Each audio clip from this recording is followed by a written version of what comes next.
All right, so the next one is going to be solving and graphing inequalities. In terms of like the solving, it's basically the exact same thing.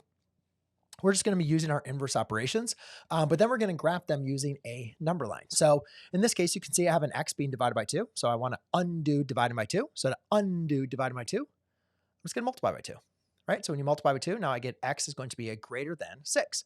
So how are we going to graph this? Well, if you think about like the x-axis, right? And you think about like the Cartesian coordinate point, we have like the x-axis and the y-axis, right? And so let's just say we have an x-axis, just the x-axis, in which we could also call like a number line, right? So you have like 0, and let's just kind of go by, I don't know, let's go like positive 6, negative 6, and I don't know, let's put a 10 here. I'm not going to do all of them. In this case, I just want you to kind of see how we can do this here. So this is going to say, I want to find all the solutions, or I want to graph the solutions that match up to x is greater than 6. So again, think about like what numbers would satisfy that, like 7, 8, 10, 11, right? Not 0, not negative 6. So we're going to say, all right, so we're going to put an open circle here. And again, the reason why this is an open circle, because it says x is greater than 6. 6 is not greater than 6, right? 6 is equal to 6. So therefore, it's going to be an open circle. And then we're just going to kind of shade going to the right-hand side because all the values to the right are going to be greater than 6. Now in this example, remember what we basically want to do is, again, use our inverse operation. So we're going to divide by -5. Now in this case, remember whenever you're multiplying or dividing by a negative number, you have to make sure you flip the sign. So this is going to be x is greater than or equal to a -3. Okay. Now I typically like to do my number lines a little bit faster in this case, and I like to kind of take whatever my value is right here. I'll just say like, that's going to be my center.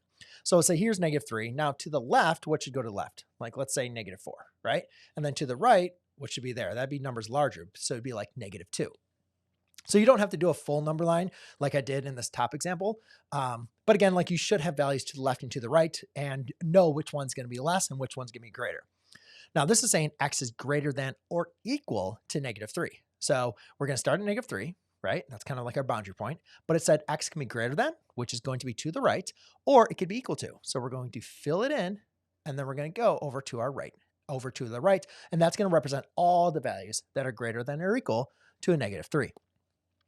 Now, the second one we have is a compound inequality, and there's a couple different ways you can go ahead and do the compound inequality. You can do it exactly as it's written in here, or you can simply just rewrite it as a negative less than or equal to an x plus 1, and you could write it as a x plus 1 is less than 5. Okay, so the main important thing when I'm talking about the and is we're looking for the intersection of these two inequalities. Okay, so you can solve them separately, or what's really cool is you can also solve them at the exact same time. So if I have a -1, right, you owe me $2 and you borrow another $1, then you now owe me $3 is less than or equal to an x, which is less than a 5 minus 1 is going to be a positive 4.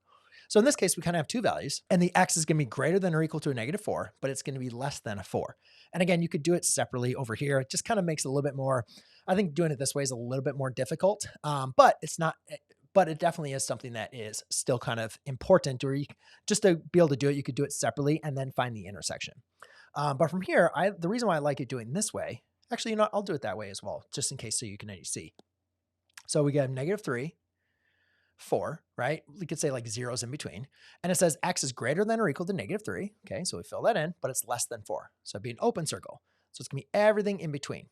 Now, let's say I did it this way. Let's say I actually did them separately, right? So you'd have a -3 is less than or equal to x, and a x is less than 4. So how would this look out? Well, what you basically want to do is graph both of them together on the same line and then find the intersection.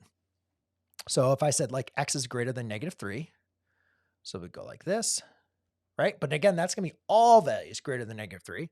And then from 4, it'd be x is less than 4. So that's my open circle and be all over there, right? So again, we're only looking for the intersection, which is represented over here. So that's why we would write that as our solution, right? So this would be the or solution if you were to include both of them. Which we're not trying to include both. We're trying to find the intersection where they're both true. And you can see where they're both true is going to be represented right there.